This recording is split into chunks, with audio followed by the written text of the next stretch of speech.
16절까지의 말씀입니다. 사도행전 5장 1절에서 16절까지의 말씀입니다. 신약 성경 193쪽에 있습니다.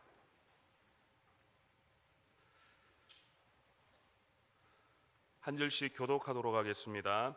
아나니아라 하는 사람이 그의 아내 삽비라와 더불어 소유를 팔아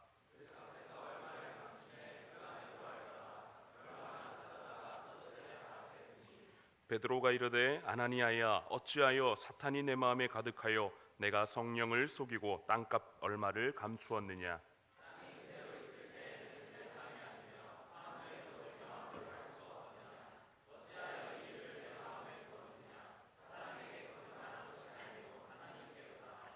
아나니아가 이 말을 듣고 엎드러져 혼이 떠나니 이 말을 듣는 사람이 다 크게 두려워하더라. 3시간쯤 지나 그의 아내가 그 일어난 일을 알지 못하고 들어오니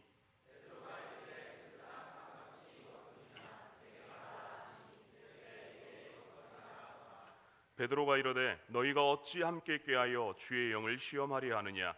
보라, 내 남편을 장사하고 오는 사람들의 발이 문 앞에 이르렀으니 또 너를 메어 내 가리라 하니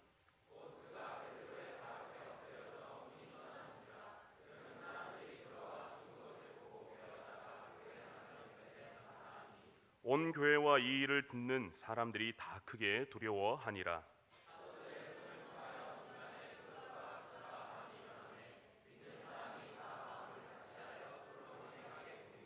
그 나머지는 감히 그들과 상종하는 사람이 없으나 백성이 칭송하더라.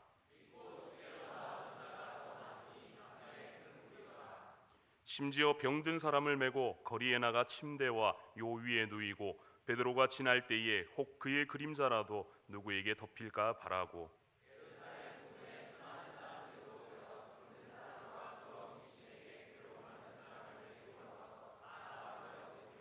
아멘.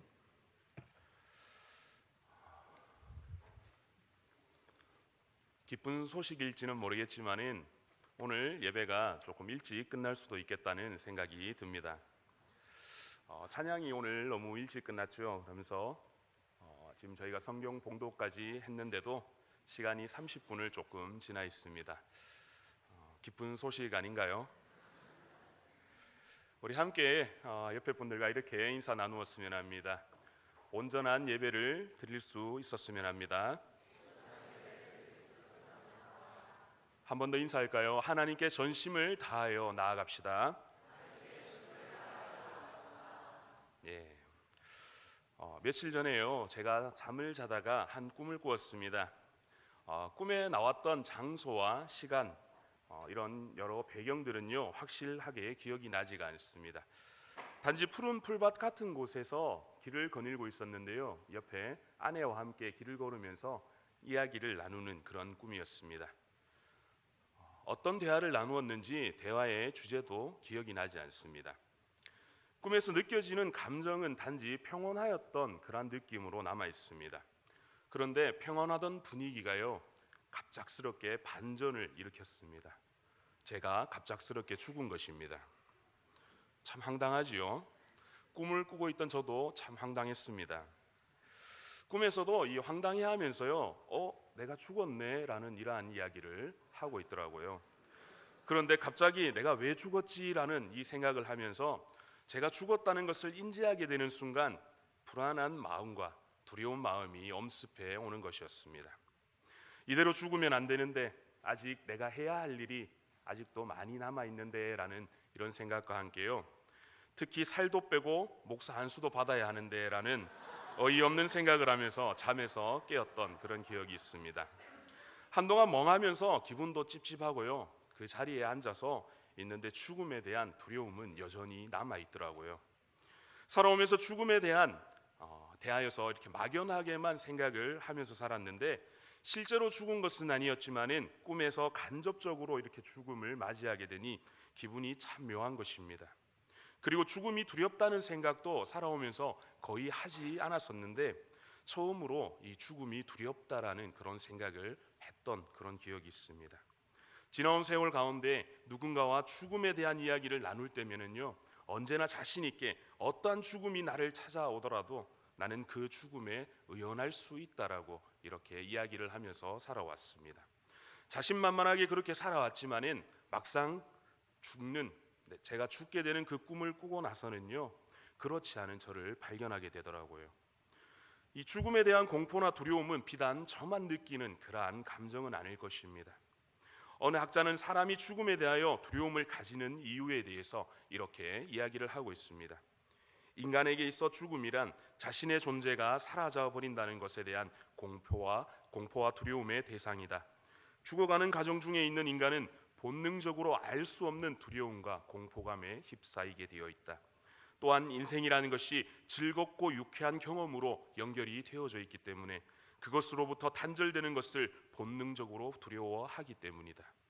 사람들은 자신이 죽는다는 것을 인식하며 불안과 공포 그리고 슬픔에 빠지게 되는 것이다 라고 이렇게 이야기를 했습니다. 오늘 본문의 이야기로 설교를 준비하며 여러 가지 복합적인 감정을 느꼈습니다. 아나니아와 삽비라 부부의 이 죽음이 안타깝게도 느껴졌으며 한순간의 잘못된 선택으로 부부가 함께 죽음을 맞이했다라는 것이 참 서글프게도 또 슬프게도 느껴졌습니다. 오늘 목장 모임에서 여러분들이 함께 나누게 될 이 성경 공부를 목자들과 함께 준비를 하면서요, 아나니아와 삽비라 부부의 죽음이 우리들에게 가져다 주는 의미가 무엇인지에 대한 그러한 질문이 나왔습니다. 거짓말을 했다는 이유로 이들 부부의 목숨을 거두어 가신 이 하나님에 대한 직접적인 또 직설적인 표현은 아니었지만은 너무나 잔인하고 무정하신 분이 아닌가라는 그러한 생각들도 가지고 있는 것을 보았습니다. 이 사건뿐만 아니라 우리가 과거 예전에 사무엘 하에 나오는 이 우사라는 인물이 언약궤를 수레에 싣고 옮기는 그 과정 가운데에서 단지 손으로 언약궤가 떨어지는 것을 막은 것뿐이었는데 죽음을 맞이한 것에 대한 나눔을 할 때도 이와 마찬가지였습니다. 성경의 기록을 통해 안타까운 죽음을 맞이하는 사건들에 대한 이러한 기사를 접할 때면은 우리들은 슬픔과 함께 또 죽음에 대한 두려움도 함께 느끼는 것 같습니다. 실제로 오늘 본문에 나오는 이 아나니아와 삽비라와 같이 우리들이 살아가면서 한순간 저지르게 되는 죄로 인해서 우리들 또한 죽음을 맞이하는 것은 아닌지에 대한 질문을 받기도 하였습니다. 또한 이들 부부가 저지른 죄라는 것이 어떤 것입니까?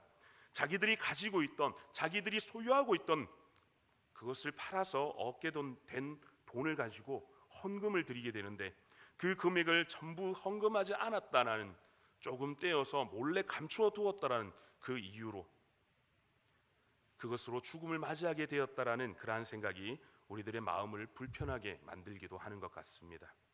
참으로 이러한 본문을 대할 때 우리들의 마음이 어려워지는 것이 사실입니다. 그리고 사소한 잘못인 것 같은데 죽게 되는 이런 것을 보면서 죽음이라는 것에 대한 근본적인 공포와 두려움이 우리들 가운데 자리를 잡게 되는 것 같습니다. 앞선 사도행전 4장까지의 이야기들은 어떻습니까? 예루살렘 초대교회가 승승장구하는 그러한 모습을 보여주고 있습니다. 종교 지도자들의 어떠한 그러한 핍박들에도 불구하고 예루살렘 초대교회는 폭발적인 성장과 부흥을 함께 경험하고 있습니다. 함께 모여서 서로의 마음을 하나로 모아서 기도함으로 성령 충만함을 받았습니다. 그렇게 받은 성령 충만함으로 자신들에게 닥친 그러한 시련과 어려움들을 극복해 나가고 해결해 나가고 있습니다. 시련 가운데 더욱 담대한 마음으로 세상 속으로 나아가 세상 속으로 들어가 예수님의 부활을 증언하였던 것입니다. 교회 안의 모습은 어떻습니까? 마찬가지로 은혜가 넘쳐 흐르는 그러한 모습들이었습니다. 더욱더 한 마음으로 한 뜻이 되어 밭과 집이 있는 사람들은 그것을 팔아 사도들에게 갖다 주었습니다. 그리고 그것을 받은 사도들은 각 사람의 필요에 따라 그것들을 나누어 주는 그러한 모습을 성경은 기록하고 있습니다. 그리고 이러한 일들을 기쁜 마음으로 하고 있는 바나바와 같은 좋은 모델을 소개함으로 예루살렘 초대교회가 좋은 풍습을 가지고 또 어려운 여건 가운데서도 힘을 모아 서로를 세워갔다라는 그러한 기록을 우리는 볼 수가 있습니다. 이러한 좋은 분위기 가운데 오늘 본문에서 찬물을 끼얹는 것과 같은 교회 안에 위기의 순간이 찾아오고 있습니다. 바나바처럼 사람들의 존경을 받고 싶었던 한 부부가 등장을 하게 되고, 그들은 하지 않아도 되는 거짓말을 함으로써 본인들뿐만 아니라 교회 안에도 아픔과 슬픔을 가져다 주고 있습니다. 여기서 우리는 신앙생활을 하며 조심해야 하는 한 부분을 발견하게 됩니다. 신앙 공동체가 건강하게 성장하여 갈 때, 그리고 부흥을 경험할 때일수록 더욱 조심해야 한다라는 사실입니다. 교회가 어려울 때엔 믿음의 사람들이 깨어있고 긴장을 하게 됩니다. 신앙의 순수성을 지켜나가기가 비교적으로 쉽기도 합니다. 하지만 사람들이 모여들고 교회가 성장을 하게 되면 그것을 이루어 갈 때에 위험이 함께 다가오게 되어 있습니다. 오늘 본문에서와 같이 명예와 권력을 탐하는 마음들이 생길 수도 있고, 그러한 마음들이 신앙 공동체 안으로 들어왔을 때에 공동체의 분위기를 흐리고 더 나아가 공동체의 어려움을 가져다 주기도 합니다. 오늘 본문의 이야기를 나누면서 우리가 다시 한번 기억해야 할 것은, 우리의 공동체가 성장을 경험하고 또 부흥을 경험할 때에 우리가 더욱 영적으로 긴장하고 신앙의 순수성을 지켜야 할 때라는 그러한 사실을 기억하여야 하겠습니다. 오늘 본문의 말씀은 가끔 우리들로 하여금 오해를 가지게 만드는 그러한 요소도 가지고 있습니다. 아나니아와 삽비라 부부가 죽게 된 이유가 자신들의 소유를 전부 드리지 않고 일부만 드린 것 때문이라는 그러한 오해 때문입니다. 아나니아와 삽비라 부부가 베드로의 책망을 듣고 하나님으로부터 벌을 받은 것의 핵심은 어떻습니까? 단순히 거짓말을 하고 속이려 했던 행동에 있지 않습니다. 핵심은 바로 성령, 즉 하나님을 속이려 했다는 영적인 거짓에 있었던 것입니다. 그들에게는 땅을 소유할 수 있는 그러한 자유가 있었습니다. 또 그것을 팔았다라고 해서 교회에 그 모든 것을 바쳐야 하는 그러한 의무를 가지고 있는 것도 아니었습니다. 그 땅을 판 돈의 일부를 드렸어도 됐으며, 또한 일부를 꼭 드려야 하는 것도 아니었다는 이야기입니다. 초대교회 성도들 사이에서 행해졌던 자신들의 소유를 팔아서 각 사람의 필요에 따라 나누어 주었던 그 일은 모든 사람들이 자신들이 가지고 있는 재산을 정리하고 그것을 공동체에 내어놓아야 했던 그러한 것도 아니었다는 이야기입니다. 단지 성령 충만함을 입고 함께 모여 신앙생활을 하는 가운데에 은혜를 받고 헌신을 한 사람들이 자신들의 재산을 팔아서 가난한 사람들을 위해 사용해 달라라고 드렸던 그러한 헌금이었습니다. 만약 아나니아와 삽비라 부부가 땅을 팔았던 금액이 100만 원이라고 가정을 한다면, 그것의 일부인 50만 원을 자신들의 필요한 곳에 쓴다든지 혹은 나중을 위해서 저금해 두었다라고 이야기했어도 괜찮았던 것입니다. 그리고 나머지 50만 원을 공동체를 위해 사용해도 괜찮았다는 이야기입니다. 하지만 그들은 어떻습니까? 나머지 50만 원을 감추어 두고는 자신들의 땅을 팔아서 받은 것이 50만 원이 전부라고 이렇게 이야기를 하고 있습니다. 그리고 그 50만 원 전부를 공동체를 위해 내어놓는 대단한 그러한 일을 한 것처럼 행동함이 문제가 있었던 것입니다. 물론 그들이 자신들의 땅을 팔았던 금액의 전부를 드렸다라면 더 아름답고 귀했을지도 모르겠습니다. 하지만 일부만 드린다고 해서 그 자체로 그들이 죽을 죄를 지은 것은 결코 아니라는 것입니다. 그리고 이것은 꼭 물질적인 것에만 국한되어져 있는 것도 아닙니다. 하나님 앞에서 가져야 하는 신앙의 모습도 이와 마찬가지입니다. 이것은 하나님 앞에 진정한 모습으로 설 수 있어야 한다는 그러한 이야기가 되어집니다. 우리가 가진 재능, 우리가 가진 열정, 우리가 가진 시간, 이러한 것들, 우리가 가진 모든 것을 온전한 모습으로 드릴 수 있느냐 하는 것입니다.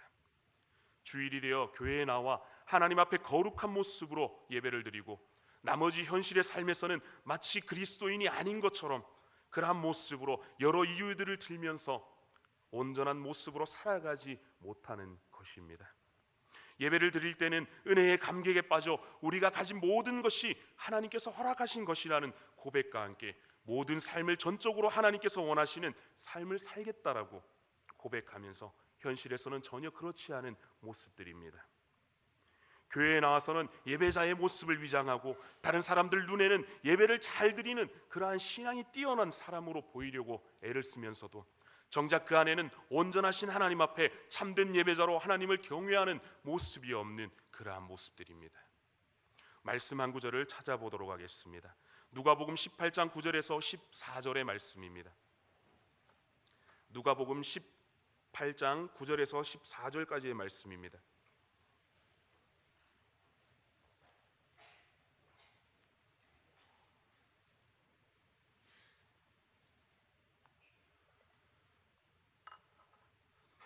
한 절씩 교독하도록 하겠습니다. 또 자기를 의롭다고 믿고 다른 사람을 멸시하는 자들에게 이 비유로 말씀하시되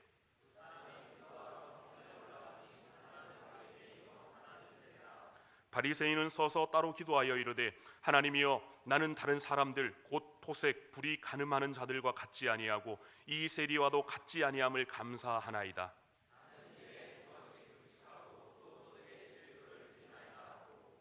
세리는 멀리 서서 감히 눈을 들어 하늘을 쳐다보지도 못하고 다만 가슴을 치며 이르되 하나님이여 불쌍히 여기소서 나는 죄인이로소이다 하였느니라.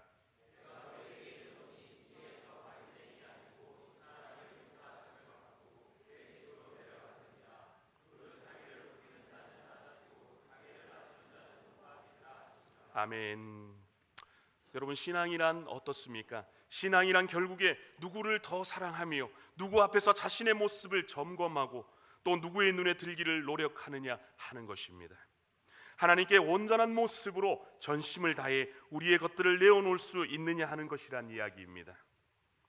사랑하는 여러분, 이 시간 예배드리는 우리들의 신앙이 오늘 본문에 나오는 아나니아와 삽비라와 다르다라고 단언할 수만은 없을 것입니다. 에베소서 5장 6절에서 10절의 말씀을 보면 이렇게 말씀하고 있습니다. 누구든지 헛된 말로 너희를 속이지 못하게 하라. 이로 말미암아 하나님의 진노가 불순종의 아들들에게 임하나니 그러므로 그들과 함께하는 자가 되지 말라. 너희가 전에는 어둠이더니 이제는 주 안에서 빛이라. 빛의 자녀들처럼 행하라. 빛의 열매는 모든 착함과 의로움과 진실함에 있느니라. 주를 기쁘시게 할 것이 무엇인가 시험하여 보라. 아멘. 그렇습니다. 우리 믿음을 가진 사람들은 전에는 어둠 가운데 거하는 그러한 사람들이었습니다. 하지만 그리스도 대신 예수님을 통하여 하나님의 자녀가 되는 그러한 권세를 얻었으며 빛이신 하나님을 닮은 빛의 자녀들이 되었습니다. 그리고 하나님께서는 자신의 거룩하심을 닮은 거룩한 자녀들로 우리들이 살아가기를 원하십니다. 모든 착함과 의로움과 진실함 가운데 하나님과 끊임없는 교제가 지속되기를 원하신다는 이야기입니다. 하지만 때로 우리들의 삶을 돌아보면 하나님께서 원하시는 모습으로 살아가지 못하는 우리들의 모습을 발견하곤 합니다. 우리 안에 온전하지 못한 믿음의 모습들로 전심을 다해 하나님과 교제하지 못하는 우리의 모습들을 발견하곤 합니다. 하나님께서는 진실되고 정직하게 그리고 우리들이 전심을 다하여 하나님께 나오기를 원하십니다. 오늘 사도행전 5장에 나오는 아나니아와 삽비라 부부를 벌하시는 하나님의 마음에 대해 우리는 정확하게 알 필요가 있습니다. 하나님께서는 자신들의 가진 소유를 모두 드리지 않아서 그들을 벌하신 것이 아닙니다. 그들의 마음이 진실되고 정직하게 그리고 전심을 다하여 하나님과 교회를 향해 있지 않아서였기 때문입니다. 마치 하나님께 전심을 다하는 것처럼 하나님께서 허락하신 공동체를 위해 자신들의 모든 것을 내어놓는 그러한 모습으로 거짓과 위선의 행동을 했기 때문이었습니다. 진실하게 그리고 자발적으로 최선을 다해 자신들의 소유 중에서 일부만 드렸다라면 그들은 오히려 자신의 형편과 신앙에 맞는 소중한 행위를 한 것이 되었을 것입니다. 이와 같은 사실은 사람과 사람의 관계에서도 마찬가지입니다. 어떠한 사람과 사람이 서로가 처음 알게 되어지고 또 서로 친해지는 과정 가운데에 그 사람이 정말 나에게 진심을 다해 대해준다라면 그 사람을 향한 신뢰가 생기게 되고 또 그들의 관계는 더 발전하게 될 것입니다. 하지만 나를 향해 사탕발림과 같은 달콤한 거짓말을 하고 눈앞에 보이는 관계를 위해서 자신의 의로움을 드러내는 위선의 행동을 한다라면 그리고 그것을 우리가 알게 된다라면 그 관계는 지속되어질 수가 없는 것입니다. 언약의 관계 안에 있는 하나님과 우리 믿는 사람들의 관계도 그렇습니다. 하나님께서는 우리들에게 온전한 마음으로 우리를 대하시는데 우리들은 가식과 위선과 거짓의 마음으로 하나님께 대한다라면 그것은 문제가 있는 것이 아니겠습니까? 언약의 관계 안에 있다는 것은 언약을 맺은 당사자들끼리 그것을 지키기 위해 목숨을 걸고서라도 최선의 모습을 다해야 한다라는 그러한 것을 의미합니다. 과거 이스라엘 사람들이 언약을 맺을 때에는 꼭 해야 하는 의식과 같은 것이 있었습니다. 그 언약을 맺기 위해 동물을 한 마리 잡아서는 머리를 시작으로 꼬리까지 반으로 갈라 공중에 그 동물을 매달아 놓았습니다. 그리고 반으로 갈라져 피가 뚝뚝 떨어지는 그 동물의 머리부터 꼬리까지를 언약을 맺은 사람들이 손을 잡고 함께 걸어갔던 것입니다. 이러한 의식을 통해서 서로가 맺은 언약을 어떠한 일이 있어도 지키겠다는 서로 간의 약속을 하였던 것입니다. 그리고 그 약속을 어길 시에는 반으로 갈라져 죽음을 맞은 동물과 같이 죽어도 괜찮다라는 그러한 다짐이 담겨 있었던 것입니다. 또한 약속을 어길 시에 내가 너를 죽여도 그것에 대한 책임이 없다는 것을 의미합니다. 이러한 의식을 통하여 그 둘 사이에는 언약이 체결되어지는 것입니다. 그리고 반으로 갈라져 피를 흘리는 동물 사이를 함께 지나간 것을 기억하면서 목숨을 걸고서라도 그 약속을 지키려고 노력을 하였던 것입니다. 이러한 언약의 관계에서 그 약속에 근거하여 하나님께서는 우리들에게 전심을 다하여 은혜를 베풀어 주십니다. 그에 마땅한 우리의 신앙의 모습은 우리가 할 수 있는 최선의 노력들로 전심을 다하여 하나님께 나아가는 것일 것입니다. 다시 한번 말씀드리지만 전심을 다한다라는 것은 꼭 물질적인 부분만을 이야기하는 것은 아닙니다. 우리가 신앙생활을 하며 하나님 앞에서 온전하지 못하게 우리의 생각대로 우리 스스로 또 타협하고 있는 그 모든 부분들에 대한 그러한 이야기입니다.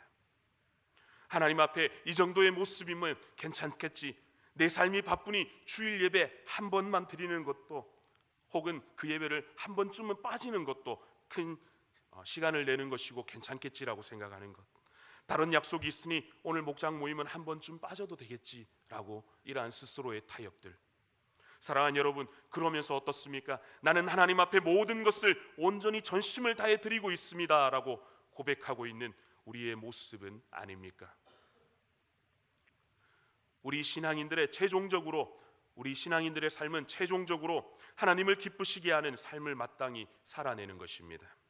우리들 스스로가 아닌 하나님께 의롭다함을 받는 그러한 삶이 되어야 한다라는 이야기입니다. 오늘 본문의 말씀을 준비하면서 아나니아와 삽비라 부부가 했던 행동과는 다른 행동이지만 하나님께 전심을 다해 온전하게 드리지 못한 지난날 저의 행동들을 발견하게 되었습니다.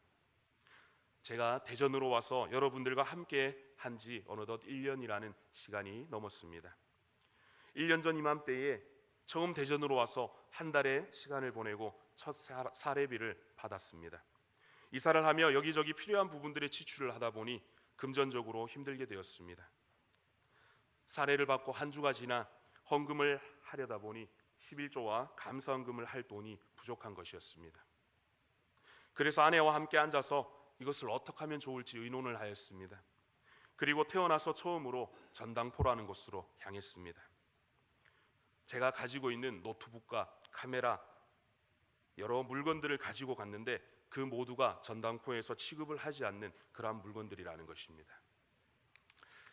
그래서 어떠한 것이 가능하냐라고 이렇게 물었더니 금과 같은 시세 변동이 크게 없는 물건들이 가능하다라고 아저씨가 이야기를 해주시더라고요. 그래서 저와 아내는 그 자리에서 다시 한번 의논을 하고는 결혼 반지를 빼서 전당포에 맡기고 그 돈을 가지고 헌금을 하였습니다. 인간적으로 사실 이러한 이야기를 하기에 너무나도 부끄러운 이야기입니다. 형편이 나아지면 다시 찾아오자라고 아내에게 했던 약속은 1년이 지난 지금도 지키지 못하고 있습니다. 이것을 생각하면 표현하지는 못했지만은 아내에게 항상 고맙고 미안한 그러한 마음뿐입니다. 이 전당포에 결혼 반지를 맡긴 돈으로 헌금을 하면서 제 마음은 참 기뻤습니다. 그래도 내가 하나님께 드릴 것이 있다는 것이 너무나도 감사했습니다.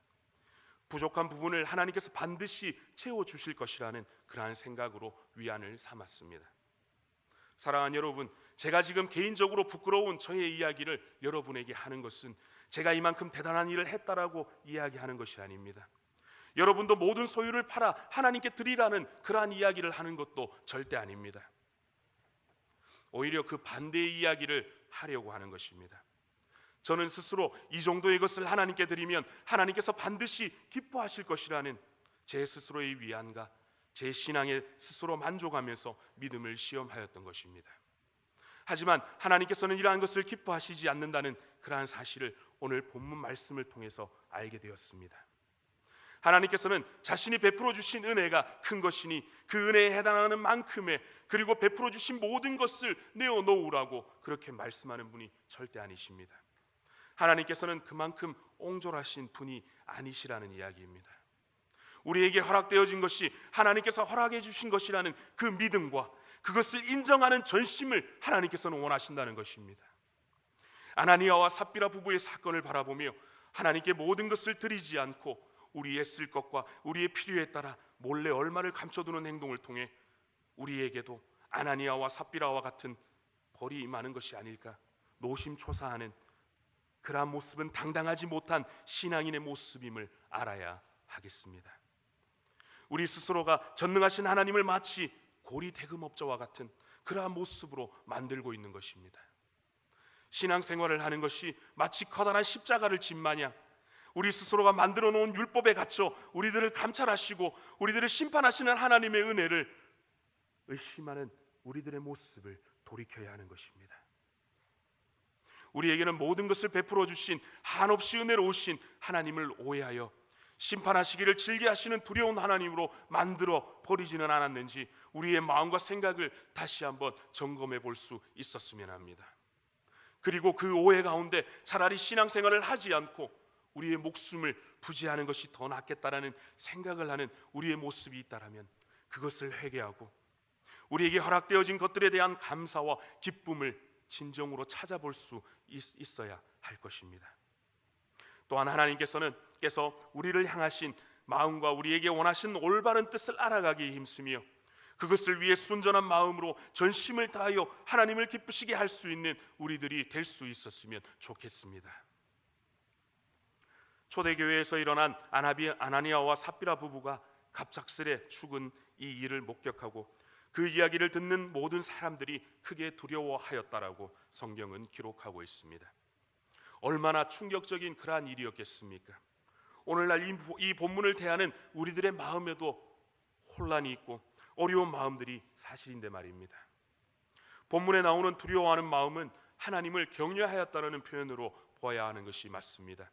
마냥 두려운 마음, 즉 하나님을 무서워하는 마음만으로 그것만으로는 교회의 회복을 이룰 수 없기 때문입니다. 경외하다라는 이 단어의 사전적 의미를 찾아보면 공경하면서 두려워하다라는 뜻을 가지고 있습니다.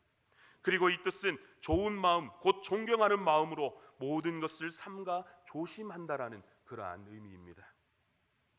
하나님의 벌을 받아 아나니아와 삽비라 부부가 죽은 사건을 대하는 초대교회의 사람들은 마냥 하나님의 심판하심에 대한 무서운 마음들만 가지지 않았습니다. 오히려 그 사건을 통해 자신들의 모습을 돌아보며 신앙을 점검하며 하나님을 향한 그 믿음을 점검하며 하나님을 공경하려는 그러한 마음을 가졌던 것입니다. 그리고 자신들 안에 있는 하나님께서 기뻐하시지 않는 모습들을 스스로 발견해가며 그것들을 조심하는 마음으로 다시 한번 마음을 같이하여 모이기를 힘썼음을 우리는 알 수 있습니다. 초대교회 성도들이 두려운 마음으로 모이기에 힘썼다는 것은 자신들의 연약함을 공동체를 통해서 세워가고 또 자신들의 부족한 부분들을 함께함을 통해서 서로 채워갔다라는 것을 의미합니다. 그러할 때 다시 한번 초대교회는 백성들의 칭송을 받았으며 초대교회 공동체를 통해 주를 알게 되고 또 주님이 그리스도 되심을 믿는 사람들이 늘었다라는 사실을 성경은 기록하고 있습니다. 사랑하는 여러분, 우리 스스로는 우리의 연약함을 온전하게 할 수 없습니다. 우리는 부족한 부분들을 스스로 채워갈 수 없는 그러한 존재들입니다. 먼저는 하나님께 우리의 연약함과 부족함을 아뢰고 하나님께서 베풀어 주시는 은혜로 연약한 우리의 모습을 세워나가고 또 부족함을 채워나갈 수 있는 것입니다. 그리고 그 일을 위해 하나님께서는 우리들에게 우리의 공동체를 허락해 주셨습니다. 하나님께서 허락하신 공동체를 향한 우리들의 마음 또한 하나님을 향한 마음과 동일하여야 할 것입니다. 이 땅 가운데 우리들을 구별하여 주시고 구원을 베풀어 주셨으며 그 구원하심을 그리고 우리가 알고 있는 복음의 진리를 증거하는 증인의 삶을 살 것을 하나님은 원하십니다. 그러한 일들을 잘 감당하기 위해서 우리에게 공동체를 허락하셨으며 공동체의 아름다운 모습을 통하여 세상이 하나님을 알아갈 수 있도록 은혜를 베풀어 주셨습니다. 하지만 모든 교회 공동체가 초대교회 공동체의 모습을 닮을 수는 없습니다. 초대교회 공동체의 아름다운 모습들을 통하여 하나님께서는 구원받는 사람들이 많아지게 해주셨습니다. 믿는 사람들이 다 함께 있어 모든 물건을 서로 통용하고 또 재산과 소유를 팔아서 각 사람의 필요에 따라 나눠주었으며 날마다 마음을 같이하여 성전에 모이기를 힘쓰고 집에서 떡을 떼며 기쁨과 순전한 마음으로 음식을 나누었습니다. 사랑하는 여러분, 우리의 공동체가 이러한 일들을 순전한 마음으로 그리고 전심으로 할 수 있는 공동체가 될 수 있었으면 좋겠습니다. 하나님께서 함께 할 수 있도록 허락해 주신 공동체와 지체들을 바라보면서 그들을 위해 전심으로 서로를 사랑하며 아름다운 교제와 나눔이 있을 수 있었으면 좋겠습니다.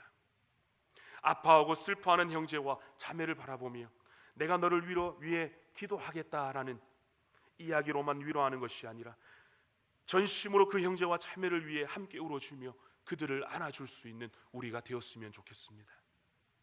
뿐만 아니라 우리 공동체 안에 기쁨이 있는 형제와 자매들을 바라보며 축하한다라는 말 한마디로 격려하는 것이 아니라 그것이 마치 나의 기쁨인 것처럼 함께 춤을 추며 기뻐할 수 있어야 한다는 것입니다. 이러한 일들을 우리의 전심을 다하여서 할 때 하나님께서는 우리의 공동체를 기뻐하시고 우리의 공동체를 통하여 역사하시며 하나님께서 이루시기 원하시는 뜻들이 우리 공동체를 통하여서 반드시 이루어지게 될 것입니다. 이 같은 은혜를 누릴 수 있는 우리의 공동체가 되기를 소망합니다. 서로가 받은 은혜를 깊이 있게 나누고 그 은혜로 말미암아 서로를 세워가며 부족한 부분들을 채워가며 연약한 부분들을 서로 안으며 그들을 서로 사랑할 수 있는, 전심을 다하여 안아주며 사랑할 수 있는 아름다운 공동체가 되기를 소망합니다. 말씀을 맺을까 합니다. 오늘 이 시간 본문의 말씀들을 통하여 하나님께서 우리들을 통하여 바라시고 원하시는 하나님의 온전하신 마음과 뜻이 무엇인지 분별할 수 있는 우리 모두가 되기를 소망합니다. 하나님을 믿는다는 것은 우리가 가진 생각대로 하나님을 거기에 맞춰가는 것이 절대로 아님을 기억해야 합니다. 우리의 소원과 우리의 욕심을 채우기 위해 우리가 모인 것이 아니라는 이야기입니다. 두렵고 떨리는 마음으로 우리를 부르신 하나님을, 그리고 우리들에게 진실되고 정결하기를 원하시는 그 하나님을, 우리에게 전심을 다하여 은혜 베풀어 주시기를 원하시는 하나님을 알아가는 것이, 이것이 바로 믿음이고 이것이 바로 신앙 생활입니다. 그것을 알아가는 가운데 우리들에게 허락되어진 것들을 기뻐하고 감사한 마음으로 우리의 온 힘을 다하여 전심을 다하여 하나님을 믿고 신뢰하며 그 하나님께 나아가기를 힘써야 하는 것입니다. 그리고 그 일들을 행할 때 보다 수월하게 그 일들을 할 수 있도록 해주시기 위해, 우리가 외로운 싸움을 하지 않도록 하기 위해 우리에게 허락하여 주신 공동체를 기억하였으면 합니다. 우리의 공동체를 통하여 하나님을 온전히 섬기는 법, 하나님의 백성답게 사는 법, 말씀하시는 하나님 앞에 그분을 의뢰하고 의지하도록 훈련받을 수 있는 우리 모두가 될 수 있었으면 합니다. 사랑하는 여러분, 전심을 다한 우리의 이러한 노력들을 통하여 하나님의 원하시는 의에 이르게 되고 하나님의 기쁨이 되기를 소망합니다. 이 땅 가운데 하나님의 나라를 이룩하여 가고 하나님을 믿는 믿음의 백성들이 더 많아지도록 하는 저와 여러분, 그리고 우리의 공동체가 되기를 진심으로 소망하며 축복합니다. 기도하겠습니다.